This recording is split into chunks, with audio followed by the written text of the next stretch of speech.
The morning Lewis Atkins rode up to the Whitaker homestead, the sky was the color of a bruise that had not yet decided how bad it wanted to be, and Harriet was already outside splitting firewood before the sun had fully committed to rising. She heard the hoofbeats before she saw him, which was a habit she had developed living alone on the edge of Colter County, Texas, in the autumn of 1878. You learned to hear things before you saw them out here, or you learned nothing at all and suffered for it. She set the axe down against the chopping block and straightened her back, wiping her hands on the rough fabric of her apron, watching the lone rider come down the long dirt road that cut through the dry grassland like a scar. He was not a man she recognized, and she recognized most men who came through this part of the county. He sat his horse the way men sit horses when they are carrying something heavy that has nothing to do with saddlebags. His shoulders were drawn in, not from cold, because the cold had not yet come, but from something that was pulling at him from the inside. He wore a brown duster that had seen considerable weather and a hat with a crease down the center that had been pressed there so many times it had become permanent. He had a star pinned to the lapel of his vest, which she could see when the duster shifted as he slowed the horse to a trot. A deputy's star. Harriet Whitaker was 26 years old and had been married for 3 years to Robert Whitaker, who had ridden north 3 months prior to work the cattle drives with the Reeves outfit out of Abilene. She had not heard from him since the middle of July, which was not entirely unusual given how irregular the mail ran between here and the Kansas line. She had told herself each week that a letter would come, and each week she had walked to the post office in the small town of Greer Crossing and walked back with nothing but the weight of ordinary disappointment. She knew, before Lewis Atkins even opened his mouth, that the thing he was carrying was about Robert. She knew it the way women who have been waiting for bad news always know when it finally arrives. It settles in the stomach first, like cold water swallowed too fast. He pulled his horse to a stop about 15 feet from where she stood, and he took his hat off before he dismounted, which told her everything and nothing all at once. Men who took their hats off before they had even said hello were men who had been taught somewhere along the way that respect was the least you could offer when you could not offer anything better. "Mrs. Whitaker," he said, and his voice was low and even, the kind of voice that had been carefully constructed to carry hard information without breaking. "My name is Lewis Atkins. I am deputy to Sheriff Caldwell out of Wichita Falls. I need to speak with you if you are willing." Harriet looked at him steadily. He was perhaps 29 or 30, with a jaw that suggested stubbornness and dark eyes that suggested something more complicated than that. There was nothing theatrical about his face, no handsomeness designed to be noticed, just the kind of face that was honest about what it was. "You can speak," she said. She did not invite him in, and she did not move from where she stood. She had learned that the way you received terrible news mattered, not for other people but for yourself. You had to be standing on your own ground when it came, or it could knock you over, and some women never found their feet again after that. She was going to be standing on her ground. "Your husband, Robert Whitaker," Lewis began, and he held his hat in both hands now, turning the brim slowly as if the rotation of it helped him find the words. "Was involved in an incident on the trail north of Red River Station. There was a dispute among the drovers. A man named Cutter Hobbs pulled a knife." He paused, and the pause was not for effect. It was because the next words were the weight of the whole thing, and he was organizing himself to carry them to her without dropping them. "Your husband did not survive the wound, Mrs. Whitaker. He passed on August 14th. He was buried proper with a marker on the Reeves property north of the river." "I am deeply sorry." The words landed on Harriet the way she had expected them to land, and she stood through the landing exactly as she had intended. She did not fold. She did not press her hands to her mouth or buckle at the knees or make the sound that lived at the back of her throat and wanted very badly to come out. She breathed in through her nose and breathed out through her mouth, and she looked at Lewis Atkins with eyes that were dry and clear and devastated all at the same time. "Was it quick?" she asked, because that was the question that mattered most to her, and she was not going to pretend otherwise. Lewis's jaw moved slightly. "Yes, ma'am," he said, and she believed him. It was quick. She nodded once. She looked out past him, past his horse, past the long scar of road that cut through the grassland, to the horizon where the sky and the earth were still trying to decide where one ended and the other began. "I thank you for coming to tell me personally," she said. "That is more than most would have done." "It was the right thing," he said simply. She looked back at him. There was something in his face, she noticed, that went beyond the professional obligation of delivering unwelcome news. There was a kind of genuine anguish in the set of his eyes, the sort that did not belong to a man merely fulfilling a duty. He looked like a man who felt the weight of what he had just placed on her shoulders. "You should come inside," she said after a moment. "I will make coffee." She did not know why she said it. She would think about that later in the weeks that followed, and she would not be able to give a clean answer. Perhaps it was that she did not want to be alone with this news for the first 5 minutes. Perhaps it was that something about him made her feel that he would sit with the weight of it alongside her, rather than depositing it and departing like it was a delivery. Lewis Atkins tied his horse to the post near the water trough and followed her inside. The interior of the Whitaker homestead was spare but carefully kept. The walls were raw timber. The floor was packed earth covered in 2 places by braided rugs that Harriet had made herself in the first winter she had lived here. There was a cast iron stove in the corner, a table with 2 chairs, a shelf with a Bible, and 3 other books she had carried from Missouri when she married Robert and moved west. There was a small oil lamp on the table, and a larger one hung from a hook near the door. The whole place smelled of wood smoke and dried herbs, and something that was uniquely the smell of a woman who was self-sufficient in a way that the frontier demanded, and most people underestimated. She put coffee on, and she did not say anything for several minutes, and Lewis did not push her to.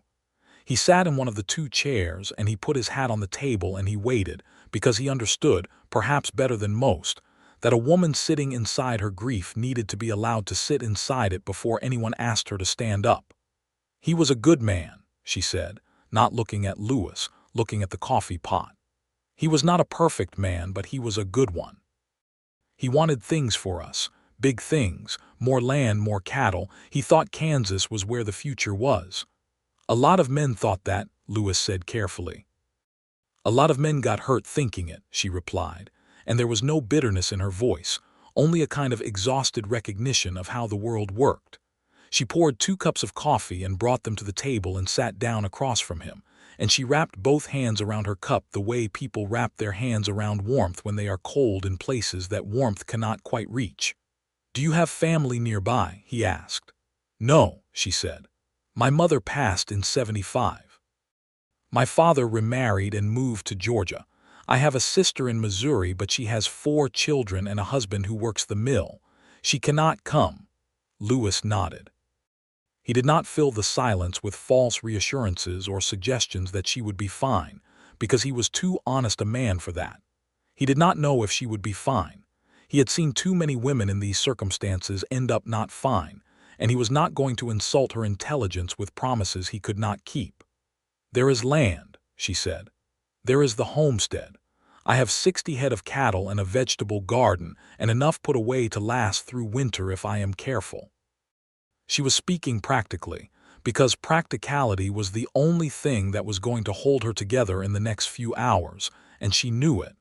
"I will manage." "I don't doubt it," Lewis said, and he meant it, because he had been watching her since he rode up, and everything about Harriet Whitaker communicated a woman who managed things. He drank his coffee, and he rose after a while, taking his hat from the table and turning it in his hands again, and he looked at her with those complicated dark eyes, and he said, "Is there anything you need before I ride on? Any errand in town, any message to be sent?" She looked up at him from her seat, and something in her expression shifted, just barely, a softening at the edges that she caught and pulled back almost immediately. "No," she said, "but I thank you, Mr. Atkins, truly."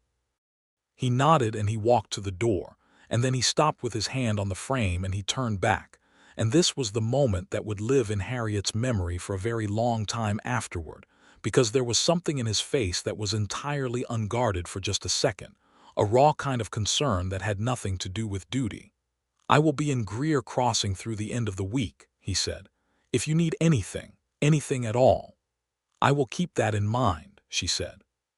He left, and she heard his horse pull away, and then she sat at the table for a very long time, and she let the grief do what it needed to do, because she was alone now, and she did not have to stand through it anymore. She cried until the coffee went cold, and then she washed her face and went back outside to split more wood, because the wood still needed splitting and the world had not stopped turning on account of Robert Whitaker's death, and she had always known that, even if knowing it did not make it feel any less brutal. She did not go into town that day. She went the next morning, because the homestead needed certain supplies, and self-pity was a luxury she could not afford, and she drove the buckboard into Greer Crossing with her jaw set and her eyes forward and the wind pulling at the loose strands of her dark hair from beneath the brim of her hat. Greer Crossing in 1878 was the kind of town that had ambitions it had not quite fulfilled yet. There was a main street with a general store, a telegraph office, a barber shop, a church that doubled as the schoolhouse 3 days a week, a saloon called the Dusty Bell, and a livery stable at the south end of the street. There was a doctor's office that was occupied about half the time, since Dr. Greer, who had no relation to the town's name, traveled a circuit through 3 counties. The whole place sat at the junction of 2 cattle trails and survived primarily because it was useful, which was the only kind of survival that mattered out here. She tied the buckboard outside the general store and went in, and me Forsyth, who ran the store with her husband Cal, looked up from behind the counter, and her expression went soft and careful in the way that told Harriet that news had arrived before she had. "Harriet," me said, coming around the counter with her hands already extended, "I heard this morning. I am so sorry." "Thank you, me," Harriet said, and she squeezed the woman's hands and then let them go, because she could not afford to accept too much kindness or it would undo the careful architecture she had been constructing since the previous morning. "I need flour and salt and a pound of coffee, and if you have any lamp oil left." Me understood, because me was a practical woman herself, and she went and got the things without pressing further, and they transacted the business of the supplies quietly and efficiently, and Harriet was almost through the door when she heard the familiar voice from behind her. "Mrs. Whitaker." She turned, and Lewis Atkins was coming out of the telegraph office across the street, and he crossed toward her with a directness that was not aggressive but simply intentional, like a man who had decided something. He looked different in the full morning light than he had in the gray pre-dawn of the day before. Less carefully composed somehow, more just himself. There was a cut on his jaw that she had not noticed yesterday, recent from the look of it, and he had circles under his eyes that suggested either bad sleep or the kind of dreams that did not let you rest. "Mr. Atkins," she said. He stopped a few feet from her and he looked at her with the same unguarded concern she had caught the previous day, except this time he did not pull it back so quickly. "How are you getting on?" he asked. "Honestly," she said, because she had decided sometime in the night that she was done with the kind of dishonesty that masqueraded as strength. "I have been better, and I will be better again, but right now I am somewhere in the middle of those 2 things and it is not a comfortable place to be." He looked at her for a long moment, and then something in his expression settled, like a decision being reached. "I was going to ride back to Wichita Falls today," he said. "But there is nothing there that cannot wait a few more days. If you needed help around the homestead, fence mending or anything that requires more than 2 hands." She looked at him steadily. "You do not owe me anything, Mr. Atkins." "I know that," he said. "I am not offering it out of debt. I am offering because it seems like you could use a hand and I have 2 that are not otherwise occupied." She was quiet for a moment, considering him and the offer and the various things that offering meant, and what accepting it would mean, and what it would look like to the people of Greer Crossing who were already watching this particular exchange from multiple windows. "I have a section of the north fence that has been down for 2 weeks," she said finally.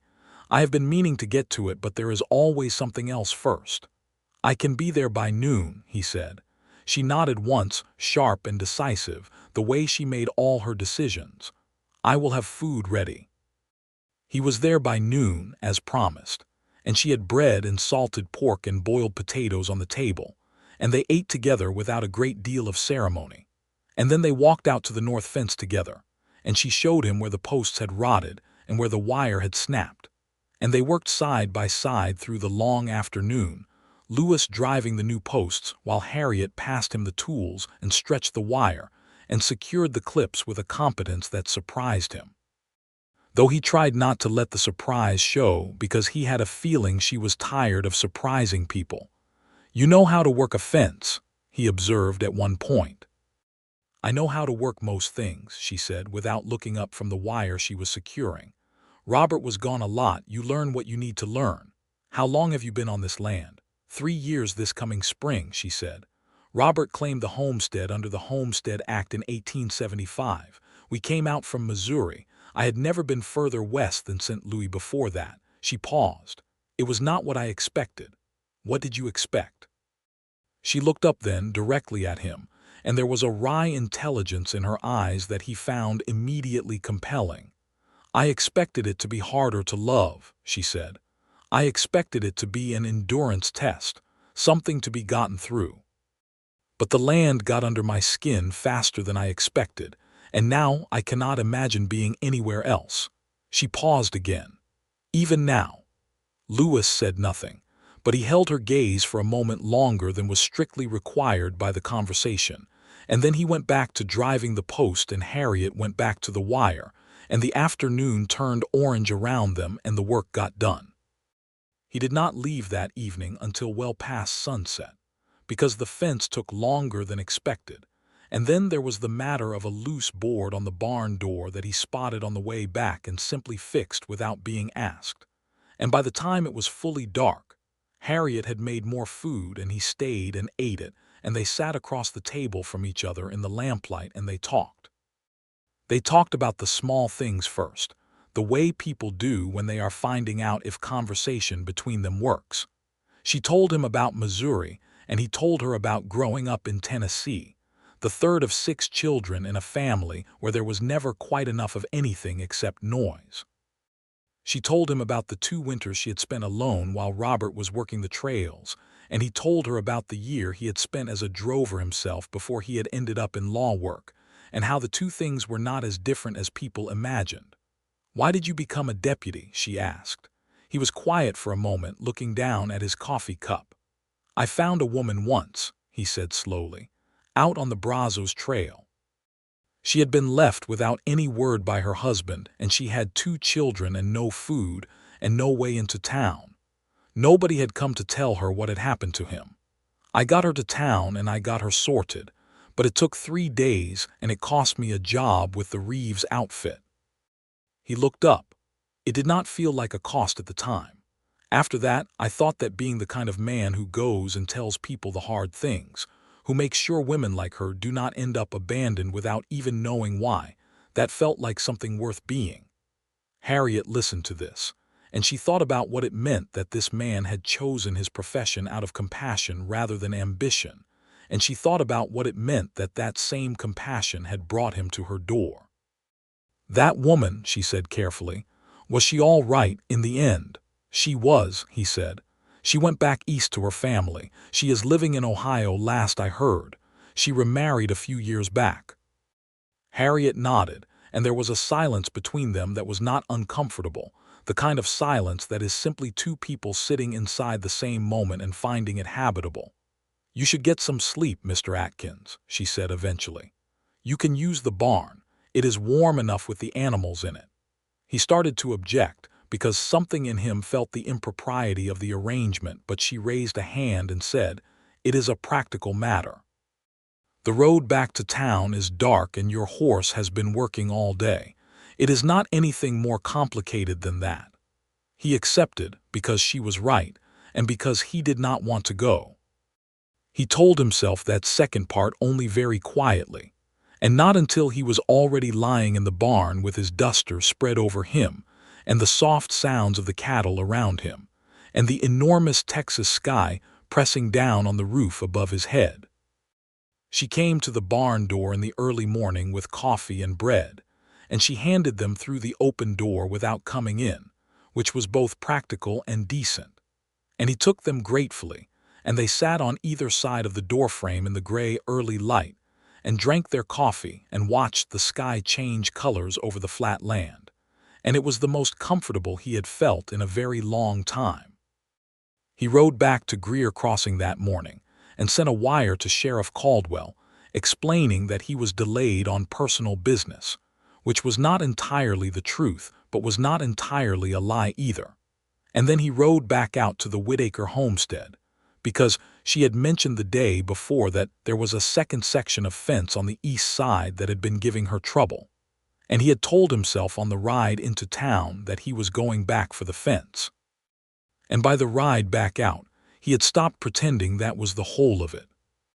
She looked up from the garden when he came back, and something crossed her face that was not quite a smile but was in the same family, a softening, a slight opening, quickly folded back into composure. "You came back," she said. "The east fence," he said. "Right," she said, "the east fence." They worked in something close to companionable silence for the better part of the morning, and by the time the sun was high and the heat was sitting heavily on the flat land, they had found a rhythm between them that required very little language.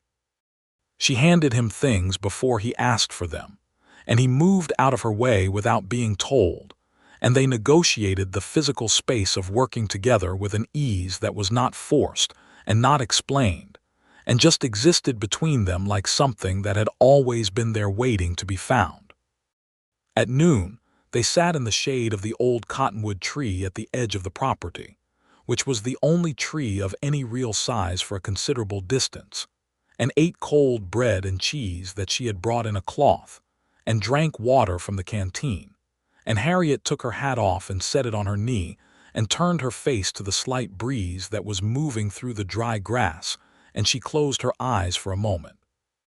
Lewis watched her, and he was aware that watching her was something he needed to stop doing so freely, but he did not stop. "Mr. Atkins," she said, eyes still closed, "I can feel you looking." He looked away immediately, jaw tightening. "I beg your pardon." She opened her eyes and looked at him directly, and there was something in her expression that was too honest and too complex to name easily. "Do not beg anything," she said. "I did not say it to embarrass you. I said it because I think we ought to be honest with each other, since we seem to be spending a considerable amount of time together." "That is fair," he said. She put her hat back on and looked out at the land. "I am going to say something, and you can take it however you like," she said. "I lost my husband 4 days ago. I am not going to pretend I am over that, or that I expect to be over it for some time yet. But I am also going to say that the last 4 days have been easier than they would have been without your presence, and I think that is worth acknowledging plainly." Lewis was quiet for a long moment, and then he said, "I think my presence has been easy for me too, Mrs. Whitaker, and I think that is worth acknowledging plainly as well." She looked at him then, and he looked back, and there was a kind of honesty between them in that moment that was rarer than gold out here in the places where people were too busy surviving to be truthful. "Lewis," she said, "if we are going to be plain, you should call me Harriet." "Harriet," he said, and something about the way he said her name made it feel different than it had when anyone else said it, like it was being picked up carefully rather than put down carelessly.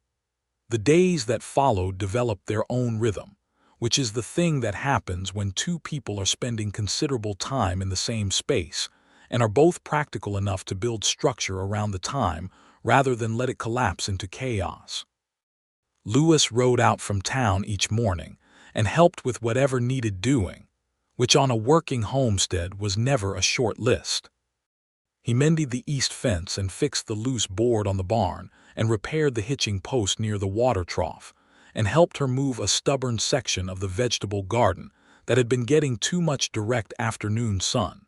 She cooked for them both, and she managed the cattle with a competence that he had stopped being surprised by and started simply admiring. And in the evenings they sat at the table with their coffee and they talked. They talked about everything. She told him about the books she had brought from Missouri, a copy of Jane Eyre and a volume of Emerson's essays, and a small handbook of medicinal plants that had proved more practically useful than either of the other two. He told her about the worst winter he had ever lived through, working a cattle station in northern Texas in 1875, when a blizzard came down from the Panhandle and did not let up for 9 days. She told him about the time she had delivered a calf alone in the middle of the night in February because Robert was gone and the calf was coming regardless. He told her about the first time he had worn a badge and how the weight of it had surprised him, not the physical weight, but the other kind. They were careful with each other. They were careful in the way that people are careful when they know something is growing between them, but the soil is still tender, and the season is not quite right, and rushing would damage what might become something beautiful if given enough time. 10 days after Lewis had ridden up the long dirt road with the bruise-colored sky behind him, Harriet drove the buckboard into Greer Crossing to file the necessary paperwork at the land office regarding Robert's death, and Lewis rode alongside her, because she had not asked him to, but the road was long and the county was not entirely safe, and he was going that direction anyway, or so he told himself. They were coming back through the edge of town when Miss Forsythe appeared at the door of the general store and said with a look on her face that was part concern and part gossip, which was the particular face that small-town women had developed over generations, "Harriet, people are talking." Harriet stopped the buckboard and looked at me with an expression of absolute calm. "Are they?" she said. "Not a question. About the deputy, riding out to your place." Me glanced at Lewis with an expression that was simultaneously apologetic and pointed. "It has only been 10 days since you got the news about Robert." There was a silence during which Lewis held very still, aware that this was a conversation that was happening over and above him and that he should not wade into. "Me," Harriet said, and her voice was perfectly even. "I have a homestead to run alone and 60 head of cattle and a fence that needed mending and winter coming. Mr. Atkins has been a help, and I have been grateful for that help. If people are finding that scandalous, then they are people with more time for scandal than I currently have." Me's mouth opened and then closed, and then she nodded, because there was simply nothing to say to that, and Harriet clicked the buckboard horse forward and they went on. When they were out of earshot, Lewis said, "You did not have to defend me." "I was not defending you," Harriet said, looking straight ahead. "I was defending my right to make my own decisions about my own homestead and my own time." "I know that," he said. "I just wanted to say that you did not have to." She glanced at him sideways, the brim of her hat shading her eyes, and she said, "No, I did not have to." The first time Harriet laughed in Lewis's presence, genuinely laughed, was on the 12th day, which was a Tuesday, and it happened because of a rooster. She had a rooster named General, who had a personality that could only be described as aggressively misguided in his assessment of his own importance. Lewis had been carrying a bucket of feed toward the chicken coop and had simply walked too close to the General's established territory, and the rooster had come at him with a kind of furious commitment that was genuinely alarming, and Lewis, who had faced down armed men with considerably more composure, had leaped backward over the fence rail in a way that was entirely undignified, and had ended up sitting in the dirt with the bucket appended over his lap, and the General standing on the other side of the fence crowing in triumph. Harriet had been watching from the porch, and she had tried not to laugh. She had genuinely tried, and then she had simply not been able to stop it, and the laugh that came out of her was the real kind, the kind that is not decorative but involuntary, bright and warm and completely undefended. Lewis sat in the dirt and looked at her, and then he started laughing too, because it was genuinely funny, and because her laugh was the kind of thing you caught like a sickness you did not want to recover from. "The general," she said when she had recovered enough to speak, "does not negotiate." "I noticed," he said, brushing the feed off his lap and getting to his feet. "Robert made the same mistake exactly twice," she said, and then the mention of Robert's name settled over them both briefly, not heavily, just the slight weight of acknowledgement, and then she said, "He never did try a third time." "Smart man," Lewis said. "Yes," she said, and her voice was gentle now. The laughter faded into something softer. "He was." Lewis washed up at the pump, and they worked through the rest of the morning, without the matter of the general being raised again. But the laughter had done something to the atmosphere between them. It had loosened something that had been held carefully in place, and for the rest of that day they moved around each other with a slightly different quality to the air between them, warmer, more permeable, less deliberately maintained. That evening, he did not leave immediately after supper.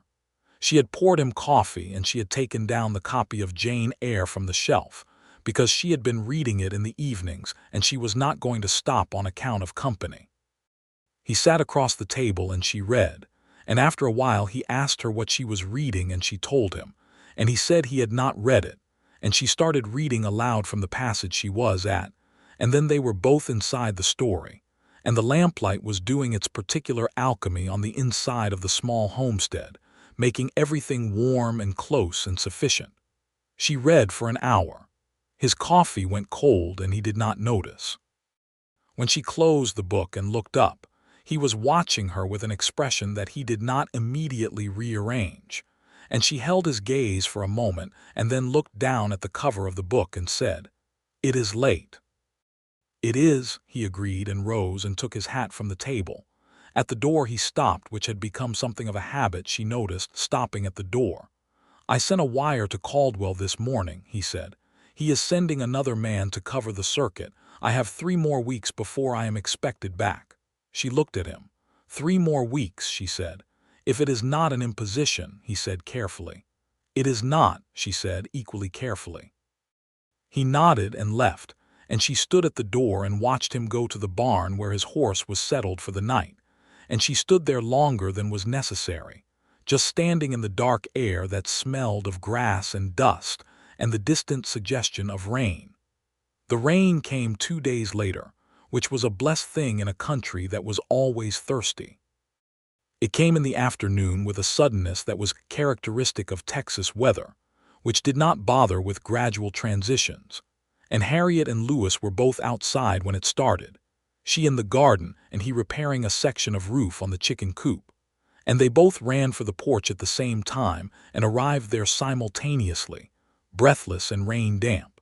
And they stood side by side watching the water come down in gray sheets across the flat land, and they were both laughing at the suddenness of it. "I miss this in Tennessee," he said, watching the rain. "Proper rain, the kind that means it. The first year I was here I was afraid of the storms," she said. "The flat land makes them look bigger than they are, nowhere to hide from the sky." "Are you still afraid?" he asked. She thought about it. "No," she said. "I made peace with the sky a while back." She paused. "You have to out here, otherwise it will drive you to distraction." He turned his head to look at her, and they were standing close on the narrow porch, closer than they had stood before, because the porch roof only covered a certain amount of space and the rain was determined, and the proximity of it registered in both of them simultaneously, a kind of heightened awareness that neither moved to address or to break. "Harriet," he said in a voice that was not quite the same as his ordinary conversational voice, lower, more deliberate. "I know," she said before he could say what he was going to say. She looked at the rain rather than at him. "I know what you are going to say, and I am not ready to hear it yet, not because I do not understand it, but because I need more time. Do you understand that?" "Yes," he said without hesitation. "I understand that completely," she exhaled. "Good." The rain went on for another half-hour and they stood on the porch and watched it, and eventually she went inside and came back with 2 cups of coffee, and they stood there drinking them and watching the land drink the water, and neither of them said anything more about what had almost been said, but it was there between them, settled and patient, like the land itself. The days continued, and Lewis made himself useful in every way he could think of, which was considerable, because he was a man who had spent his life learning how to do things with his hands, and he had an instinct for seeing what needed doing without being told. He organized the barn, which had gotten into a state of chaotic accumulation over 3 years of a husband who was frequently absent, and he cleared a drainage channel at the south side of the homestead that had been clogged with debris and was causing water to pool under the foundation after rains. And he rode out one afternoon and came back with a deer that he dressed in the yard and hung in the cellar, which would keep Harriet in good meat well into November. She watched these things happen, and she did not thank him effusively, because she could sense that he did not want that. He wanted simply to be useful to her, and the most respectful thing she could do with that was let him be useful without making it more complicated than it was. What she did do was learn him, the way she had learned the land, carefully and attentively. She learned that he took his coffee without sugar, and that he did not speak quickly when he was saying something that mattered to him. She learned that he was more comfortable with silence than most men she had known, that he did not fill quiet spaces with noise for the sake of it, which she found profoundly restful. She learned that he had a habit of working one task to complete resolution before he would take on another, a kind of singular focus that was both admirable and occasionally humorous when the singular focus was on something like reorganizing the barn's tool wall, while she was asking him questions about something else entirely. She learned that he was kind in the way that was authentic rather than performed. He was kind to the animals, genuinely and practically kind, and he was patient with the difficulties of the homestead in a way that said he respected the difficulty rather than resenting it. And she learned, over the accumulation of these many small things, that she was looking forward to seeing him in the mornings, and that this was both the most natural thing she had felt in a long time and the most terrifying. She spoke to Robert in the evenings sometimes, after Lewis had gone to the barn. She would sit at the table with the lamp turned low, and she would tell him what was happening, because it had been her habit when he was away to compose letters in her head, even when she had no way to send them. And now, there was truly no way to send them, but she did it anyway. She told him about Lewis honestly because she had always been honest with Robert even when honesty was uncomfortable. "He is a good man," she said to the low lamplight. "You would have liked him. He drives posts the way you always meant to, straight and deep. He does not cut corners." She was quiet for a moment. "I am going to be all right," she said then. "I think you knew that before you left. I think that is partly why you went." She did not know if that was true or not, but she needed it to be for a moment, and the moment was all she was asking for. 3 weeks became 4, almost without either of them marking the precise day it happened. Lewis sent another wire to Caldwell, and this time Caldwell sent one back that said simply, "Atkins, I need my deputy or I need his resignation." Lewis stared at the paper for a long time, and then he sent back, "Give me 2 more weeks." And he told himself that 2 more weeks was what he needed to make sure the homestead was properly prepared for winter, which was true, but also not the whole truth.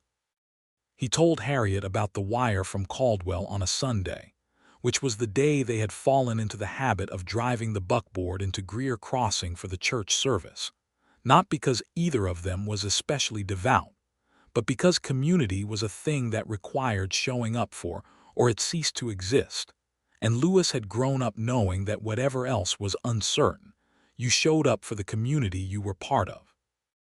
Reverend Aldgate preached a sermon about perseverance that morning, and Harriet sat straight-backed in the pew with her hands in her lap and her face composed, and Lewis sat beside her with his hat on his knee, and he was aware of her presence beside him with a completeness that was entirely and specifically focused on her and nothing else. On the drive back, she said, "What are you going to do about Caldwell?" He held the reins loosely and watched the road. "I do not know yet," he said. "Your job is important to you," she said, "not a challenge, just an observation." "Yes," he said, "but there are other things that have become important too." He paused. "Recently." She looked at him. He was looking at the road. "Lewis," she said. "Harriet," he said. "I'm ready to hear it now," she said. "Whatever you were going to say on the porch in the rain."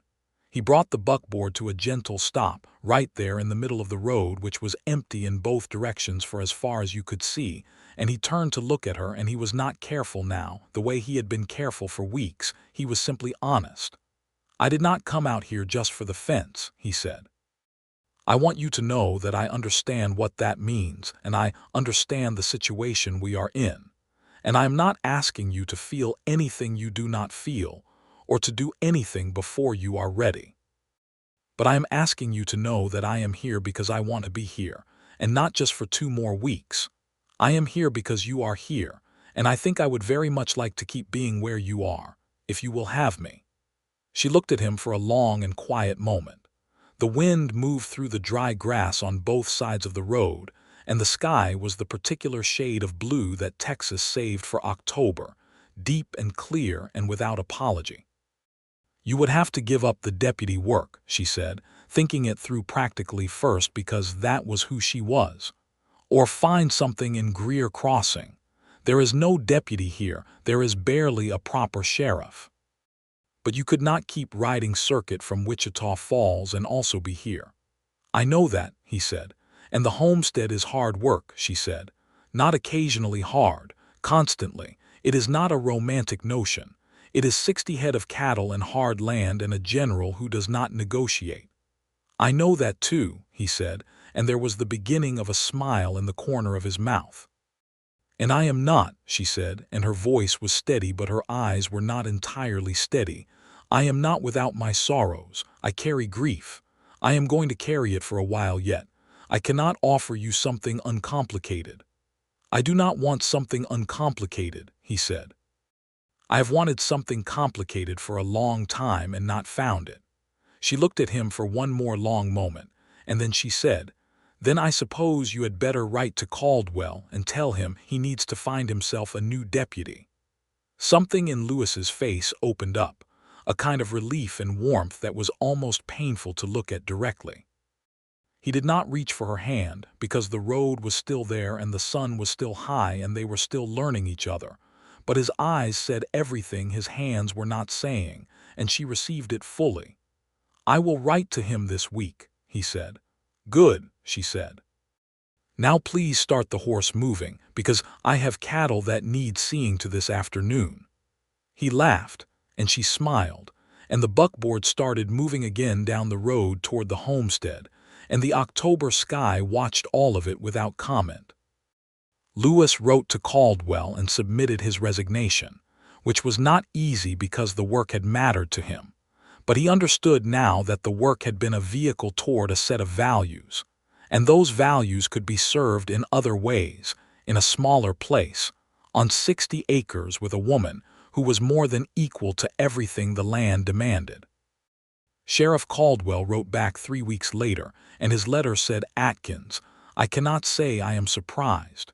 You always did take the long way around when it was the right way. Take care of yourself and that woman. A man could do considerably worse."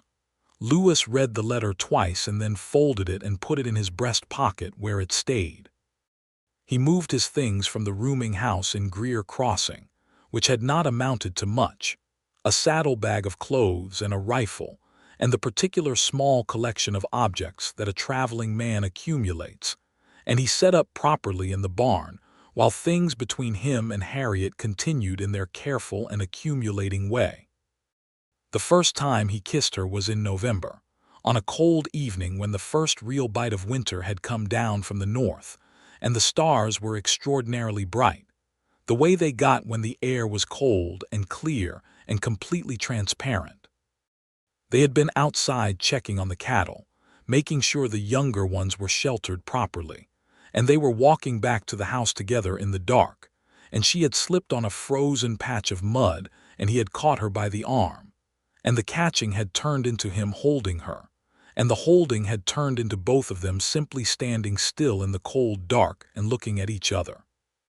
He kissed her slowly, carefully, the way he did most things that mattered, and she kissed him back with more certainty than she had expected to feel, and the cold air was all around them, and the stars were enormous overhead, and the cattle shifted and breathed in the dark nearby, and it was the most real thing either of them had felt in a long time. She stepped back after a moment, her breath making small clouds in the cold air, and she looked at him with an expression that was not hesitation and not regret, but a kind of deliberate taking stock of where they were. "All right," she said softly. "All right," he agreed. She took his hand as they walked back to the house, and that was that. Winter settled in around the Whitaker homestead with the particular seriousness that Texas winters could occasionally summon, and Lewis was enormously glad he was there for it. Not because Harriet could not have managed alone, because she absolutely could have, but because managing alone and not having to manage alone were two different things, and the latter was better, and he found a deep satisfaction in being the person who made the latter possible. They moved slowly through the cold months, and slowly was the right word, not because either of them was uncertain, but because there was so much to learn about each other, and learning someone properly took time. They talked every evening and they read together, and they disagreed occasionally about things that ranged from the best way to maintain fence wire in winter, whether to the relative merits of Emerson's essays, which Lewis thought were sometimes too abstract and Harriet thought were sometimes the most useful things she had read. They were good arguments. They were the kind of arguments that were really conversations, where both people were genuinely interested in what the other thought, not just in being right, and they both found the arguing unexpectedly enjoyable. He proposed to her in February, on a day when the sun came out after 2 weeks of gray cold, and the land was briefly and impossibly beautiful, the light hitting the frost on the grass and making it glitter like something that had no business being so beautiful in a place that was also so hard. He did not make a speech of it. He was not a man who made speeches of things. He simply said, while they were walking the fence line together in the winter morning, "Harriet, I would like to marry you if you are willing." She stopped walking and looked at the glittering frost on the grass for a moment, and then she looked at him. "I have thought about this," she said carefully. "About whether it is too soon, whether people will say things, whether I have given Robert's memory the time it deserves." "What did you conclude?" he asked. "I concluded that Robert was a man who wanted me to be all right," she said, "and that I am more all right than I have any right to expect, given the last 6 months, and that a large part of that is you." She paused. "I also concluded that life out here is uncertain and time is not guaranteed to anyone, and that waiting out of obligation to what people might say is a poor reason to wait." "So," he said. "So yes," she said, "I am willing." He smiled then, fully and unguardedly, and it was the best thing she had seen in a long time. They married in the spring, in late April of 1879, when the land was coming back to itself after the winter and the first green was showing in the brown grass, and the sky was the improbable blue of possibility. The ceremony was in the church in Greer Crossing, performed by Reverend Aldgate, with me and Cal Forsyth as witnesses, and a small gathering of Greer Crossing residents, who had watched the story of Harriet and Lewis unfold over the preceding months, and had, most of them, come to feel that it was the right and natural conclusion to what had begun on that bruise-colored morning when a deputy had ridden up a dirt road with bad news. Me cried, which surprised no one. Harriet wore a dress she had made herself over the winter months, dark blue wool with small buttons down the front, because she was practical even in her celebrations, and she carried no flowers because it was still slightly too early in the year for the wildflowers she would have chosen. But she carried herself with the particular dignity that was native to her, that had been there on the morning Lewis first saw her standing by the chopping block, and that had never left her through everything that had happened since. Lewis stood at the front of the small church in his good shirt, and his cleaned boots and his hat taken off and held at his side, and when he looked at her walking toward him, he looked at her the way he had been looking at her for months, with the complete and undefended attention of a man who has found the thing that organizes the rest of his life around a center. Reverend Aldgate said the words, and they said the words back, and Lewis put a plain gold band on her finger that he had ordered through the general store from a jeweler in Fort Worth, and it fit perfectly because he had been quietly very careful about the measurement. Outside the church, the April sun was warm on their faces, and Cal Forsyth shook Lewis's hand with the grip of a man who approved, and me Forsyth hugged Harriet and whispered something in her ear that made Harriet laugh, and the small cluster of Greer Crossing citizens congratulated them with the genuine warmth that small communities occasionally manage when they decide to be at their best. On the ride back to the homestead, Lewis drove the buckboard and Harriet sat beside him, and she leaned her head against his shoulder for a moment, just a moment, the way she did things that mattered with intention rather than accident. "Lewis," she said. "Yes," he said. "I am glad you stayed," she said. He covered her hand with his. "I am glad you let me," he said. The homestead changed over the following months in the way that things change when two people are committed to building something together, not dramatically or suddenly, but with the steady accumulation of improvement that comes from sustained effort and genuine shared investment. Lewis built a proper bedroom addition onto the side of the house before the summer was over, which gave them actual living space rather than the cramped arrangements the original structure had allowed. He also built a proper chicken coop that took into account the general's territorial requirements, creating a designated space for the general's domain that was separated from the feed storage by a fence that even the general was obliged to respect. Lewis rode into Greer Crossing twice a month to help with occasional law work, because Sheriff Greer Crossing, such as he was, a part-time arrangement with a man named Dunmore who was primarily a rancher, needed someone with actual experience when things got complicated. Lewis did not want to go back to full-time law work, but he was not the kind of man who could watch a community need something and withhold the skill he had to address it. He and Harriet talked about it, and Harriet said that 2 mornings a month was not the same as riding circuit, and she thought it was right, and that was settled. The cattle herd grew because Lewis turned out to have a genuine aptitude for working cattle that went beyond his drover year, and they brought on 2 young men from town to help during the spring and fall when the work exceeded what 2 people could reasonably manage. The herd went from 60 to 90 head by the autumn of 1879, and Harriet, who kept meticulous records in a ledger she had purchased at the general store, noted in the margin with her careful handwriting that they had cleared more in that year than the homestead had ever cleared before. She put the ledger away and went out to where Lewis was working with the cattle in the evening light, and she told him the number, and he was quiet for a moment, and then he said, "That is good work, Harriet." "Our work," she said. "Our work," he agreed.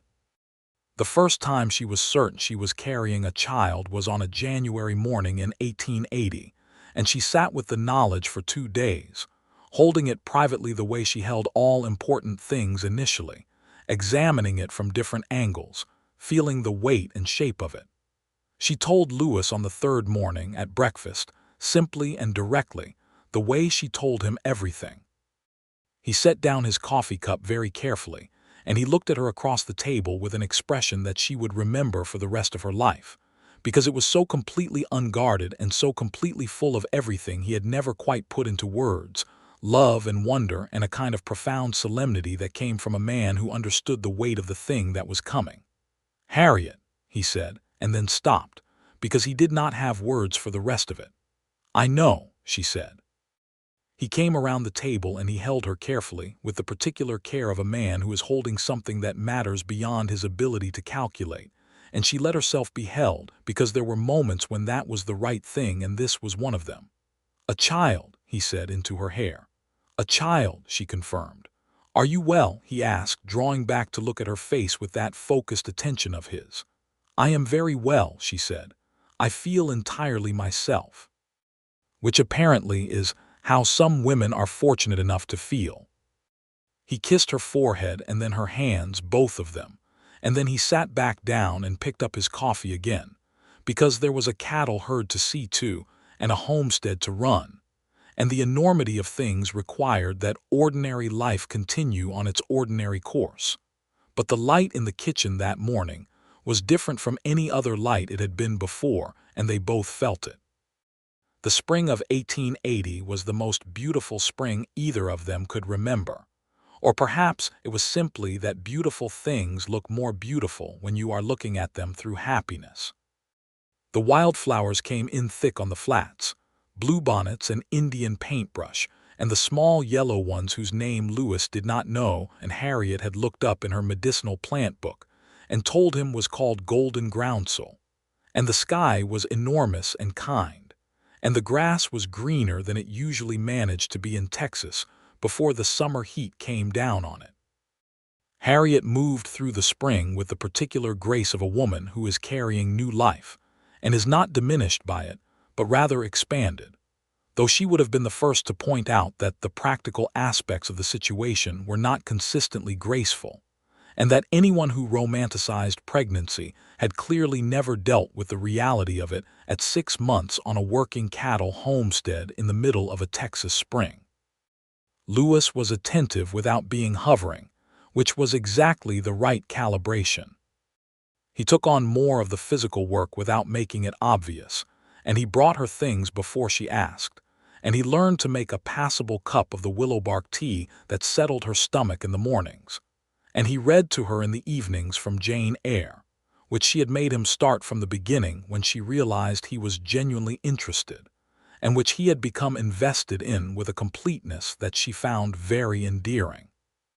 "She is going to leave Thornfield," he said one evening, in the voice of a man who has seen something coming and is not sure he wants it to arrive. "Read and find out," she said, comfortable in the chair near the stove, her hands resting on the considerable new geography of her middle. He read and he found out, and later he said, "She came back, though, in the end. She came back." "She did," Harriet said. He put the book down and looked at her, and the lamplight was doing its particular warm alchemy on the room, and outside the prairie night was quiet and vast. "I came back," he said, which was not quite the same as what he meant because he had not left, but she understood what he meant. "You stayed," she said, "which is better." Their son was born on the 4th of July, 1880, which seemed to Lewis the most American thing that had ever happened, and which made Harriet observe, with the dry precision that was one of her most distinctive qualities, that the baby had clearly inherited his father's sense of timing. They named him John, after nobody in particular, because they both felt that a child ought to have a name that was his own, and not weighted down with the expectations of a previous generation. John Atkins was a healthy and determined infant who arrived with considerable vocal opinions about his situation, and who required both parents' complete attention for the better part of 6 weeks before he settled into anything resembling a rhythm. Lewis, who had theoretically understood what infants required but had never experienced it directly, discovered in those first weeks a kind of fatigue that was profound, and also, strangely, not unpleasant, because every moment of exhaustion was connected to something he loved, and love had a way of making exhaustion feel purposeful.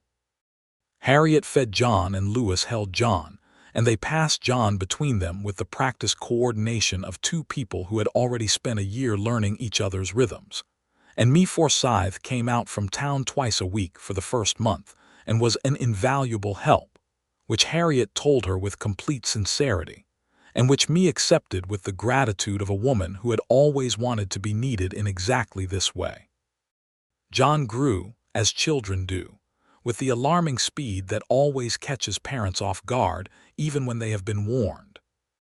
He was a round-faced and serious infant who became a curious and active toddler, interested in everything with an intensity that reminded Harriet uncomfortably of herself, and reminded Lewis of what Harriet had told him about herself at that age, with a kind of amused recognition.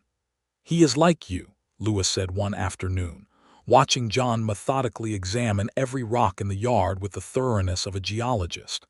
"He looks like you," Harriet said. "He has your eyes," Lewis said. They stood together on the porch watching their son examine rocks in the afternoon light, and Lewis's arm was around her shoulders, and she was leaning into him slightly. And the homestead was all around them, the cattle in the pasture and the chickens in their designated territory, the general still reigning with undiminished authority in his area, and the long grass moving in the warm wind that came up from the south in the afternoons. "Are you happy?" he asked her, which he asked sometimes, not from insecurity but from genuine and specific curiosity, because her happiness mattered to him in a particular and detailed way. She considered the question because she always considered his questions properly. "Yes," she said. "I am, more than I expected to be." She paused. "And you?" "Yes," he said, "more than I knew how to expect." John was 2 years old in the summer of 1882, and Harriet was expecting again by autumn, which she announced to Lewis with the same directness as the first time, across the breakfast table with her coffee cup in front of her and her eyes steady and clear. Lewis received this news with the same open expression as the first time, the one that was too full to be entirely composed, and he said, "We are going to need a bigger table." She looked at their table, which was the original table from when she and Robert had first set up the homestead, plain wood, 2 chairs and 2 benches. "We are going to need a lot of things," she said. "I will build a bigger table," he said, and she believed him immediately because Lewis Atkins always did what he said he was going to do. He built the table over the winter, on the evenings when the cold made outdoor work impossible. He built it of good pine that he had transported from Wichita Falls, because the lumber available in Greer Crossing was not quite what he wanted for this particular project, and he built it long and solid and smooth, with 8 places because he wanted room for all the people who would sit at it over the years. Harriet ran her hand along the finished surface on the evening he completed it and said, "This will outlast us both." "That is the intention," he said. Their second child was a girl, born in the spring of 1883, and they named her Clara, and she arrived with considerably less drama than John had, and immediately demonstrated the particular personality of a child who understands from birth that she is surrounded by people who love her, and intends to make excellent use of this situation.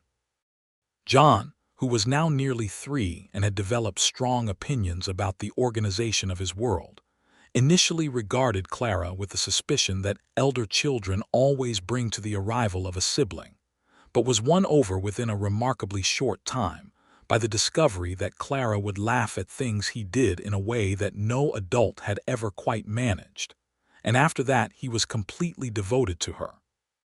Lewis watched his 2 children together one afternoon, John carefully carrying Clara across the yard with the exaggerated caution of a boy who has been told 17 times to be careful and has taken it very seriously, Clara gripping his shirt with both fists and looking around with the wide-open interest of a baby encountering the world, and he was so completely undone by the sight of them that he had to look away and look at the horizon for a moment and breathe. Harriet appeared at his shoulder. She had been watching from the window. "All right?" she asked in a tone that knew the answer. "Very all right," he said, "more than very." She took his hand without looking at him, just her hand finding his by feel, which was a thing she did sometimes, and he held it, and they watched their children in the afternoon light. The homestead continued to expand and develop over the years, in the way that things do when they are attended to by people who care about them. The original structure, which Harriet had lived in alone through 2 winters, and which Lewis had helped shore up in his first weeks there, became the center of a larger arrangement of buildings.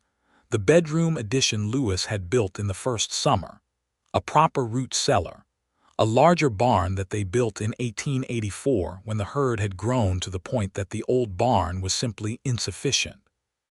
Lewis had taken on the part-time deputy work more formally by 1883, because Dunmore had gotten too old to manage even the occasional complicated situations, and the county had needed someone, and Lewis was the right person, and he had agreed to it on the condition that he could be home by evenings, and that the arrangement would not take him away from the homestead for more than 2 days at a stretch. The county had agreed, because they needed him more than he needed the arrangement. Harriet had opinions about the law work, which she expressed directly and which he listened to carefully. She did not want him taking unnecessary risks, which she said was a non-negotiable, and he agreed with this and generally managed to honor it. And on the occasions when the work got complicated in ways that were unavoidable, he came home and told her everything afterward, which she had specified was the minimum she required. "You are not going to ask me to stop," he observed one evening, after he had told her about a particularly difficult situation that had arisen with a dispute over water rights that had gotten close to violent before it was resolved. "You know you could." "I know I could," she said, "but I also know who you are, Lewis. The same thing that sent you to my door in the first place is still in you. It would be wrong to ask you to put it away entirely." He looked at her with that expression she knew well by now, the open and unguarded one that came when she said something that went straight to the center of him. "I would, though," he said, "if you asked." "I know," she said, "which is precisely why I am not going to ask." By the mid-1880s, Greer Crossing had grown, in the way that Texas towns were growing in that period, with new families coming west and new businesses establishing themselves, and the cattle trade continuing to drive commerce across the area. The church had been properly built out and no longer served as the schoolhouse, because a separate schoolhouse had been built in 1884, and a proper doctor had established a permanent practice. A young woman named Dr. Alice Pemberton, who had come from Philadelphia, and whose presence in the town had caused initial consternation among some residents and considerable relief among the women, who now had a physician they could consult about matters that had previously gone unaddressed. Harriet had been one of the first to visit Dr. Pemberton in the spirit of both practical necessity and solidarity, and they had become genuine friends over the years, the kind of friendship that was founded on mutual respect for competence and a shared understanding of what it meant to hold your ground in a place that occasionally required it. John started school in 1885, which he approached with the methodical seriousness that characterized everything he did, and Clara followed 2 years later, bringing to the schoolhouse the same wide-open interest in everything that she had displayed since Lewis had watched her look around the yard in his arms and found himself completely undone. Lewis helped John with his reading in the evenings, and Harriet helped Clara with her arithmetic, and the big table was used every night for supper and homework and conversation, and the lamp burned late more often than not, because their household was not a quiet one and never had been. There were hard times, too, because the 1880s in Texas were not without their difficulties. There was a drought in 1886 that tested every ranching family in Colter County, and required Lewis and Harriet to make difficult decisions about the herd that they made together, carefully and without panic. There were seasons when the cattle prices dropped and seasons when the weather was merciless, and a year when a fever went through Greer Crossing, and Lewis sat up 3 nights running with John, who was 8 years old and had it badly, putting cool cloths on his forehead and reading to him in the lamplight. And Harriet went back and forth between her son's bedside and the management of the homestead, and Dr. Pemberton came every morning, and John came through it. And Lewis did not breathe properly for about 2 weeks. "He is going to be fine," Harriet said, on the evening when John had clearly turned the corner when the fever broke and he slept for the first time in days without restlessness. Lewis sat in the chair beside the boy's bed and he pressed his hands together between his knees and he said, "I know." "Lewis," she said. "I know," he said again, but his voice was thick. "I just need a minute." She sat on the arm of the chair and she put her arm around his shoulders, and he leaned his head against her side, and she held him the way he had held her in the kitchen on a January morning 8 years before. And outside the homestead night was quiet and vast, and somewhere in the distance a coyote was saying something to the moon. They were good at holding each other.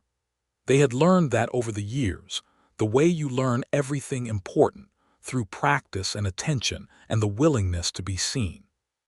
John recovered fully, and Clara was spared the worst of the fever, And 1887 came in cold and bright and new, and the Atkins homestead came through all of it together. Lewis turned 40 in 1889, which he noted with the equanimity of a man who has never been particularly invested in the passage of time as a concept of concern. And Harriet, who was 37, baked him a cake, using the good sugar she had been saving, and John and Clara made him a card at the kitchen table with ink and paper. And they had a supper that was too good for an ordinary evening, and not quite as elaborate as Harriet had wanted it to be because the oven had been uncooperative, and Lewis said it was the best birthday he had ever had, and he meant it completely.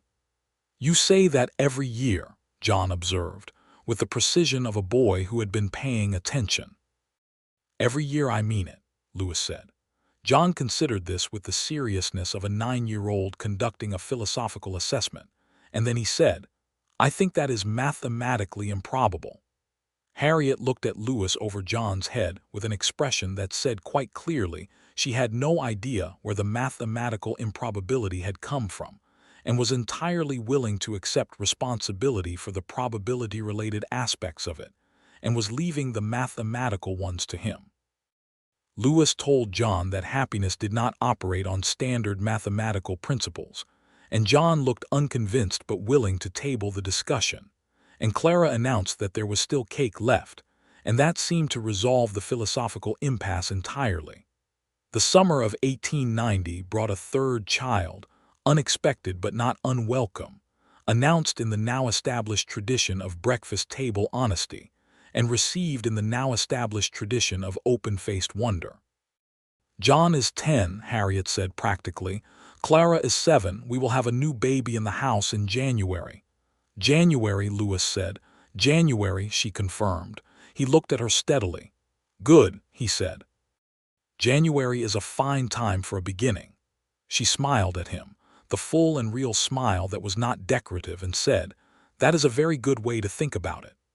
The third child came in January of 1891 as predicted, another boy, and they named him Robert, which Harriet had suggested quietly one evening when the pregnancy was well along and Lewis had looked at her with a question in his eyes, and she had said, "He was a good man.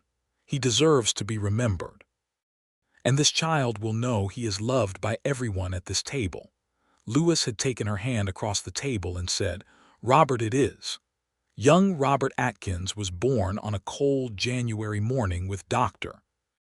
Pemberton in attendance and John and Clara waiting in the kitchen with their father, Clara with her hands clasped tightly, and John trying to read a book and failing completely, and Lewis pacing the kitchen floor in a way that he had thought he was past by the third time, and discovered he was absolutely not past. When Dr. Pemberton came to the kitchen door and said the baby was here and the mother was well, Lewis crossed the room in about 3 steps and the 2 children followed him, and they gathered around the bed where Harriet lay with the new baby, and Harriet looked up at Lewis with those steady, clear eyes of hers, and she said, "He has your chin." Lewis looked at the small red face of his youngest son and agreed that he very possibly had his chin, and then he looked at Harriet, who had been through childbirth for the 3rd time and looked both exhausted and completely herself, and he said what he said to her sometimes when the feeling was too large for any of the ordinary words. "Harriet," he said. "I know," she said. John, who was 10 years old and had his mother's practical intelligence and his father's focused attention, looked at his new brother with an expression of careful assessment and then said, "He is very small." "He will get bigger," Clara said with authority, because she was 7 and felt confident about things. Robert Atkins did get bigger. He was, from the beginning, the most relentlessly cheerful of the 3 children, approaching the world with an openness that made both of his parents wonder where it came from and eventually conclude that it was simply his nature, which was a gift. The 1890s brought the homestead into a kind of settled prosperity that was not dramatic but was solid and real. The herd was well over 100 head by 1892, and they had hired 2 permanent hands, brothers named Cesar and Tomás Medina, who were from a Mexican ranch family, and who were the most reliably excellent cattlemen Lewis had ever worked beside.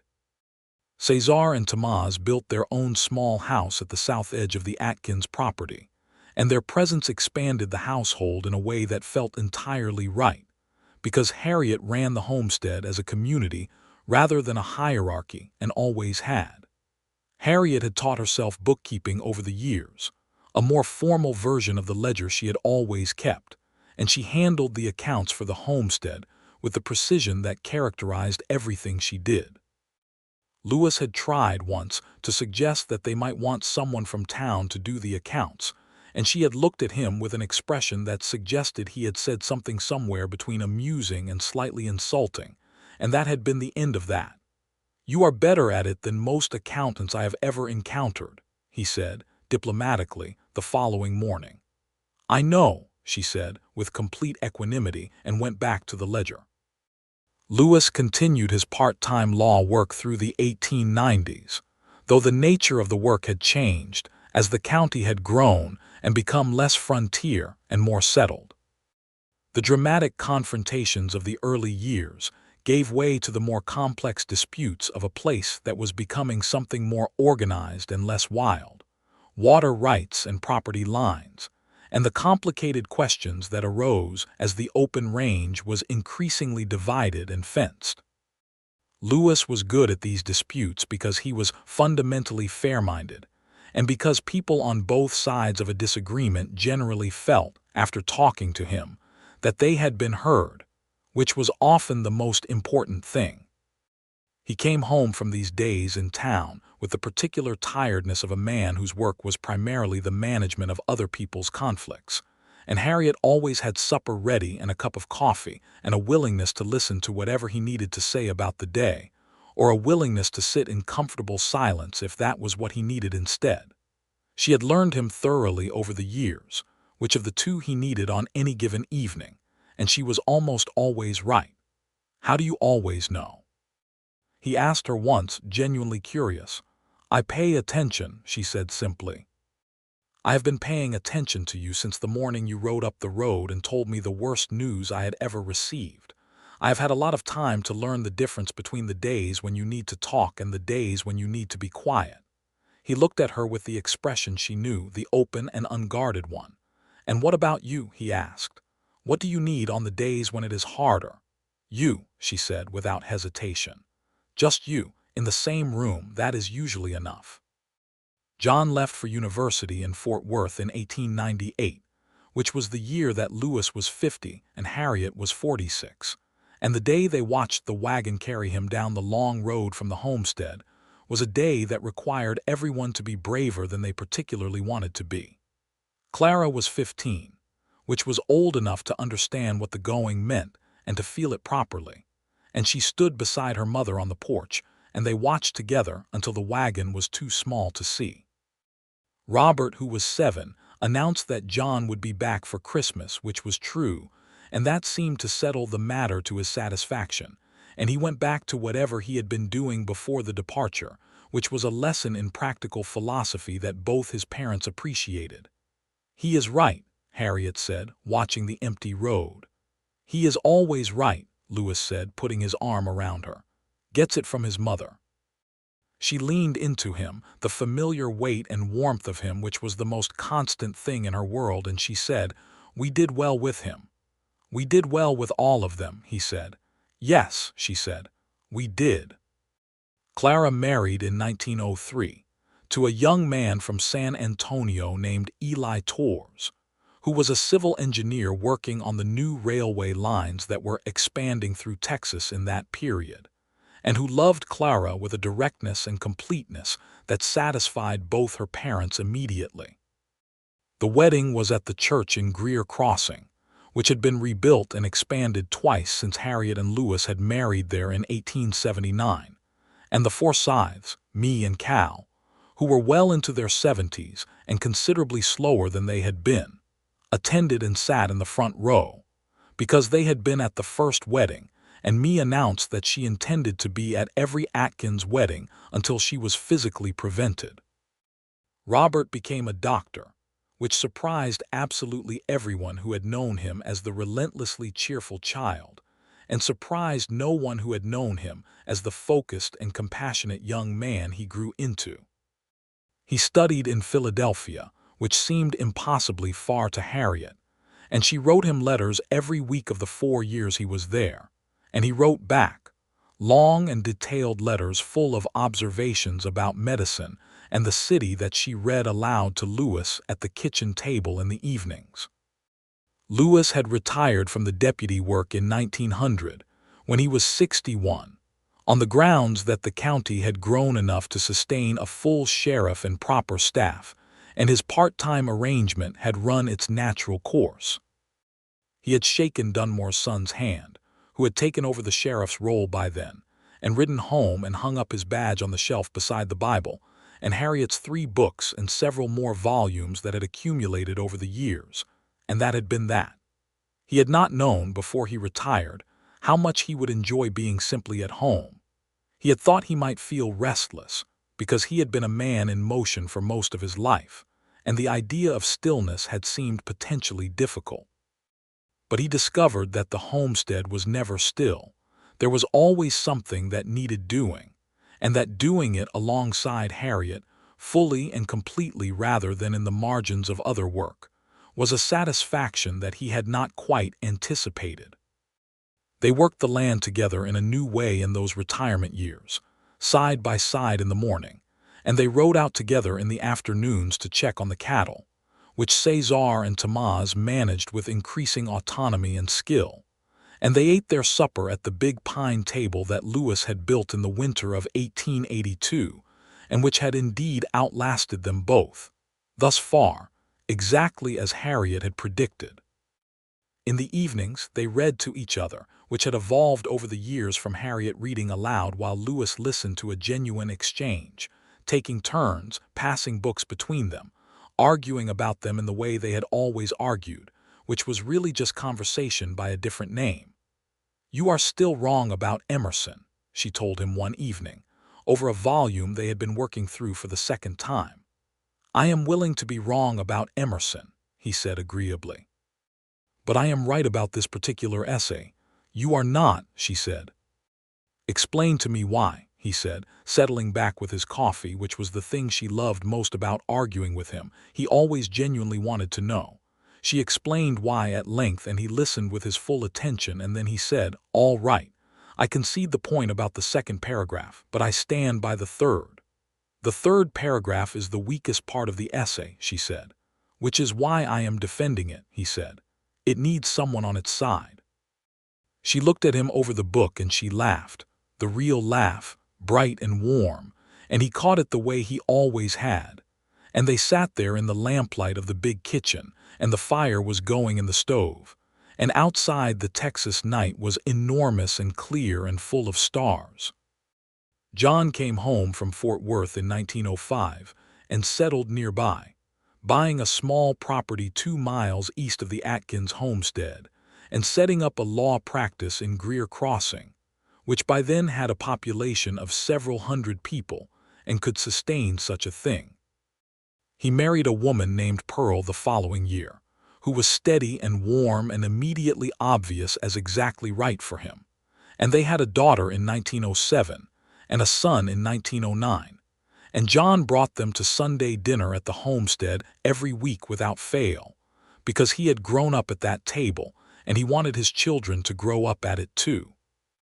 Robert came back to Texas in 1908 and established his medical practice in Greer Crossing, where he had the distinction of being the second doctor in town, and the fact of working alongside Dr. Alice Pemberton, who was by then in her 60s and had been the town's primary physician for over 20 years.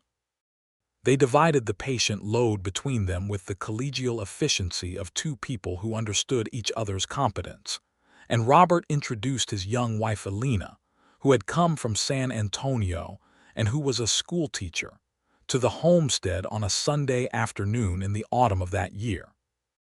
Clara and Eli visited from San Antonio every summer, and their 3 children were growing up with the particular identity of children who belonged to a large and interconnected family, who know who they are because they know where they come from, and the Atkins homestead was part of where they came from. Harriet stood on the porch one Sunday afternoon in the autumn of 1910, watching the yard that was full of her children and their spouses, and the table that had been carried outside because the kitchen could not contain the number of people who needed to sit at it. And Lewis came up behind her and put both hands on her shoulders and said, "Look at that." "I am looking," she said. "We did all of that," he said. She turned to look at him, this man who had ridden up a long dirt road with a bruise-colored sky behind him, and delivered the worst news of her life, and had then, in the most extraordinary act of compassionate stubbornness she had ever witnessed, simply stayed. And she looked at him now, at 61, with his white hair and the deep lines of a life spent outdoors and those dark eyes that had never stopped being the complicated, honest, unguarded thing she had first noticed on a gray morning 32 years ago. "You stayed," she said, which was the thing she said to him sometimes when the feeling was too large for any other words. "I was never going to leave," he said. "Not after the first morning. I think I knew it even then." "You knew it before I did," she said. "You knew it," he said. "You just needed time." She turned back to look at the yard full of her family, and he stood behind her with his hands on her shoulders, and the big table was out in the autumn light, and the children were loud, and the adults were talking, and the Texas sky was doing the thing it always did, being enormous and present and without apology. "Lewis," she said. "Yes," he said. "Thank you for riding up that road," she said. His hands tightened on her shoulders gently. "Thank you for letting me stay," he said. The evening came in golden and slow, the way autumn evenings in Texas could be, and they called everyone to the table and they sat down together. The whole improbable and beautiful accumulation of one love that had started in grief and stayed in the most resolute and steady way. And Harriet and Lewis sat at opposite ends of the long pine table that he had built in the winter of 1882, and they looked at each other across the full length of it, across the faces of their children and their grandchildren, and all the life that had grown from the space between them. And they smiled at each other in the quiet, private way that two people smile when they share a world that belongs only to them. The food was passed, and the voices rose, and the laughter was genuine, and the stars were beginning to show themselves above the flat Texas land. And the homestead that Harriet had held alone through bad news and hard winters, and the whole long weight of living was full, completely and finally and gratefully full, of everything that staying had made possible.